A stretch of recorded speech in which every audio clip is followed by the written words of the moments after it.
Okay guys, untuk tahun 2026 ni, K-drama pertama yang aku layan lah, The Judge Return. Okay, jadi drama ni dia available dekat HBO Max sahaja buat masa ni lah, kalau tak silap aku. Okay, jadi dia adalah lakonan daripada Jisung. Okay, jadi Jisung ni dia dah banyak bawa watak-watak kehakiman ni. Sebelum ni dah pernah ada, tapi kali ni dia tak ada kena-mengena langsung lah dengan yang sebelum ni. Jadi apa yang aku suka lah drama terbaru ni, dia bawa konsep orang panggil macam time travel lah, okay? Ataupun dia lebih kepada fantasy sikit.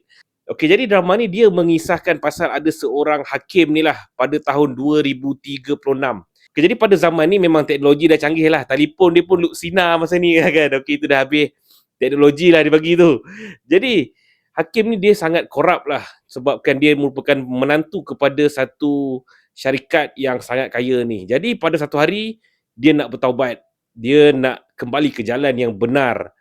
Tapi kemudiannya dia telah dibunuh dan akhirnya secara tiba-tiba dia bangun dan dia kembali ke tahun 2026, iaitu 10 tahun sebelum dia kena bunuh ni.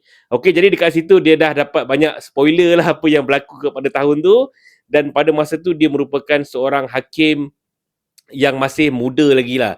Okey, jadi dekat situ dia mula plan untuk balas dendam, untuk dia menjatuhkan satu geng ataupun satu kartel yang terdiri daripada prosecutor, hakim, lawyer, badan-badan kerajaan dan juga government. Okey, jadi dekat situ dia mula untuk rencanakan dia punya plan untuk dia jatuhkanlah geng orang jahat ni.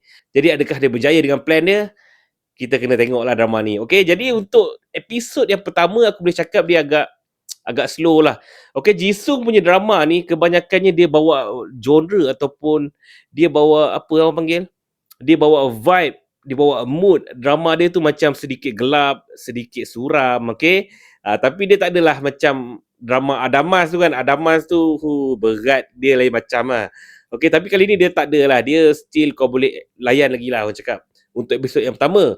Tapi bila dia masuk episod yang kedua, bila dia dah kembali ke masa lepas tu, jadi dia punya karakter tu mula jadi lebih ceria lah. Okay, jadi dekat situ barulah kita nampak, oh macam ni rupanya dia perlu main karakter dia.